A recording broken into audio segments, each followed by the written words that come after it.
சொந்த சகோதரனுக்குள்ள சொத்தை பங்கு வச்சு கொடுக்க போக்கில்ல, கோயிலுக்கு போறான் பைபிள் எடுத்துட்டு. மானம் கேட்டான். தெய்வீகம் என்ன?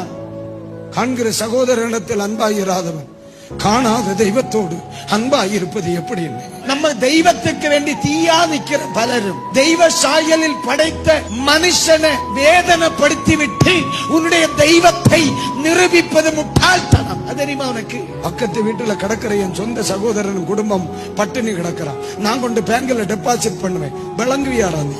வெள்ள துணி போட்டது கொண்டோ, என்ன போல மீசை எடுத்தது கொண்டோ, நீ ஜிப்பா போட்டதுனால விளங்க போற காரியம் இல்லை. நீ உன் சுபாவம் மாறினது அப்ப கூட்டு சகோதரனை வேதனை வச்சுட்டு உன் தெய்வத்தை தெய்வம் நிரூபிக்கணுமா? ஏன் இந்த தெய்வத்தை நான் பிரசங்கிக்க தெரியுமா? அவரை சிநேகிக்கிறது போல என்ன உன்னை சிநேகிக்க சொன்னதுனாலே.